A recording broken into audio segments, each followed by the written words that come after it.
how do you coach people that want to go into the product discipline? I mean, like I said, it's a place where a lot of people don't know, like, what's the launching point for this? I liked your opening talking about, like, how do I go collect the background? It's sort of next to impossible.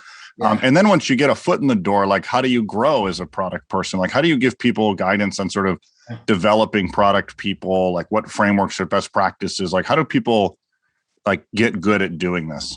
This is one of those things that is super near and dear to my heart when I think about the discipline, because unfortunately, the best product people I have met in the world have learned from great product leaders. It's even more unfortunate that there are not very, very many great product leaders. It's a discipline. I think looking at some report that was like 70% of product people are self-taught, and it sounds cool, but then you're like, who goes to a self-taught dentist or like a self-taught doctor? Like, when you think about how mission critical the role is in an organization, you're like, really? And, and I started to audit classes at universities and stuff. I was at one locally, and a local tobacco company was teaching companies how to build products. I was like, okay, we have a significant challenge in this space. I do tell people kind of that I might advise that want to go into the discipline, you kind of describe your individual passions and who you are. You was the opposite of Spider-Man, kind of with great responsibility comes no power. In some ways, you meet people that are just naturally, they love problems. They love to think about breaking problems. I see product managers in so many parts of the world, just everyday people. They just haven't been called that. They may be called super mom sometimes at home. They may be called, amazing. You see them in all these ways. And I try to invite them into the discipline by showing them that it's very much not different than them being able to truly understand the problems that they are doing today and how they approach stuff. So if you like solving problems, if you're intellectually curious, you love to work with people, you can recognize that there's more power in the outcomes of creating value than in getting credit for it. You are already probably the best fit for a product manager. And I tell people, don't wait for a formal role to practice the discipline. Start today, because no one is going to teach you. I haven't met a single product manager that got hired at any company that someone was like, okay, great.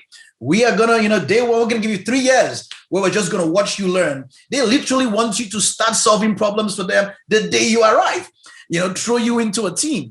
And that's unfortunate, but it's kind of the reality. So I tell people, you've got to build the muscle. I have found that I've hired people just by being able to tell me a story of how they've solved the problem in their everyday life.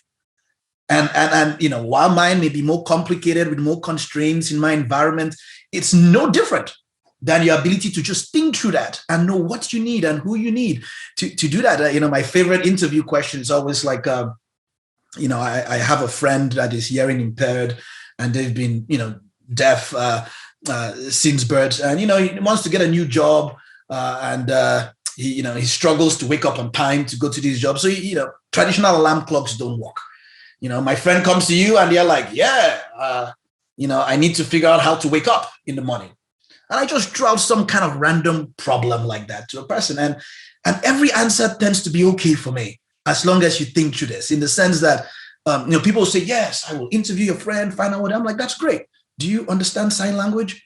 Like, oh, no. Okay. You, and then I want to know what you need. I rather people just say, I don't know. I will ask for help. I will talk to people. I mean, it's just the mindset of what do people say first. In many cases, people try to go straight to the solution. In many cases, people try to solve with some technology. And I respect the people that can see the problem for what it is, recognize they don't know and walk through it. So that's kind of how I get people into discipline. I just tell them to do it if that's who you are.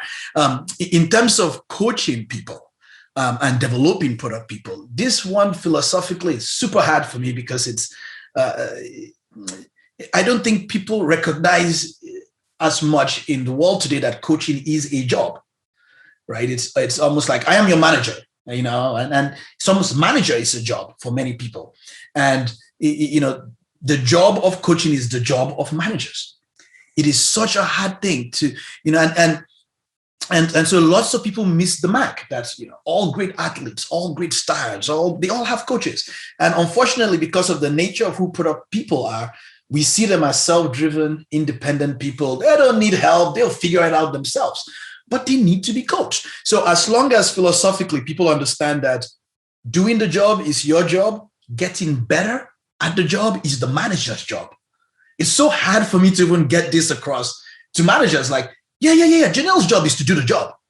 But getting better at that job is not her job. Because I see them tell her, oh, Janelle, go get better at public speaking. Really? If you think she could do it by herself, she would have done it already. Like, this is literally your job, to get her to competency and then to your potential. So, I even struggle coaching managers on one-on-ones, because a one-on-one is like, tell me all the updates of all of the things you're doing and inform me. I'm like, no, this is sacred time for the development of a person, their personal and professional development. It's like, well, what about my update? I say, if you care about the person, you will get the update. It's hard to care about Andy and not know what Andy cares about. It's like, but it's kind of the mindset around it. I say, well, you've got to also assess your people. You got to know where they stand so that you can know what you need to work on to develop them. You have to build trust. Foundationally, you have to measure your success by their success, not by your goals or outcomes. These are the foundational things I think have to shift for good product leadership to happen, and for us to build a continuum. I've mentioned that it's unfortunate because many leaders have not experienced good coaching themselves, so they don't even know what to pass on. And it's so I do spend a ton of my time now with executives really coaching on how to coach people and changing the mindset and the approach to it. It's when you just stop caring about all your metrics and numbers. That's that person's job to go deliver it. Your job is to develop that person so they're successful at their job. It's such a hard thing to wrap a mind. I see way too many leaders doing the job of their people than coaching their people to do the job.